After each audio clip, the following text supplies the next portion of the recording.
তাহলে আমাদের second question হলো নিচের কোন ভেক্টরের দিক নির্দিষ্ট নয়।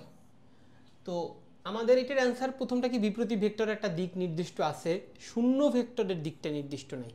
আমাদের শূন্য ভেক্টরের দিকটা কিন্তু নির্দিষ্ট না।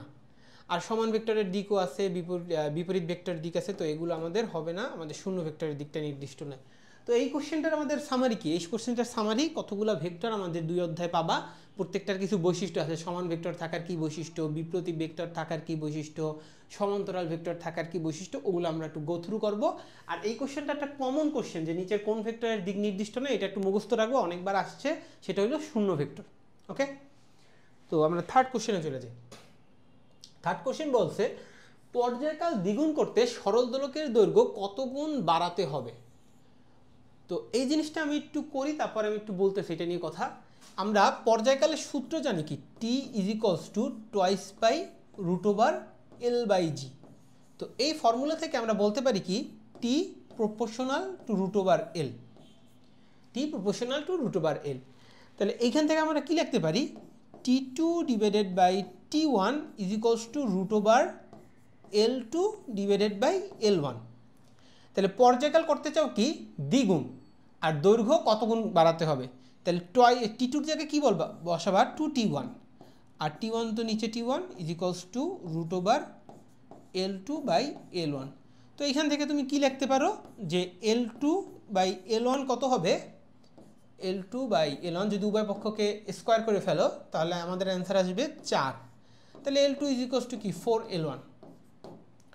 তো এটার অ্যান্সার আমাদের কি হবে, যে পর্যায়কাল যদি দ্বিগুণ করতে চাও তাহলে সরল দোলকের দৈর্ঘ্য 4 গুণ করতে হবে।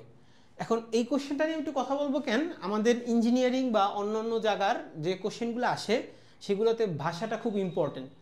যেমন এই কোশ্চেনটা যদি ইঞ্জিনিয়ারিংয়ে আসতো তাহলে একটা অপশন থাকতো এখানে 3। কেন থাকতো, কোশ্চেনটাতে বলছে কত গুণ বাড়াতে হবে, কত গুণ করতে হবে আর কত গুণ বাড়াতে হবে, এই জিনিসগুলো কিন্তু ডিফারেন্স আছে। যেমন কত গুণ বাড়াতে হবে বললে ইঞ্জিনিয়ারিংয়ে যদি আসতো তাহলে যে 3 ক্যান হইতো, সেটা একটু অ্যান্সারটা দিই। আমাদের এল টুকে করতে হবে কি এল ওয়ানের 4 গুণ, তাহলে আমি এল ওয়ানের চাইতে কতটুক বাড়াইতে আসি, এল টুকে 3 গুণ বাড়াইতেছি না, যে এল ওয়ান আছে তার সাথে যদি 3 এল ওয়ান যোগ করো তাইলে কি পাবা, এল টু পাবা, মানে 4 L one is equals to L two, তাই না? তার মানে তুমি বাড়াইতেছো কতটুক, বাড়াইতেছো কিন্তু 3 গুণ পরিমাণ। তো ইঞ্জিনিয়ারিং আসলে এটার কিন্তু একটা অপশন এখানে 3 থাকতো। ইনফ্যাক্ট মেডিকেলেও যদি আসতো আর এখানে যদি 3 অপশনটা থাকতো তাইলে আমরা 3টা কি কারেক্ট ধরতাম, কিন্তু এইখানে আমাদের 3টা নাই, তাই আমরা 4 গুণ করতে হবে, এই অ্যান্সারটা কি কারেক্ট ধরছি।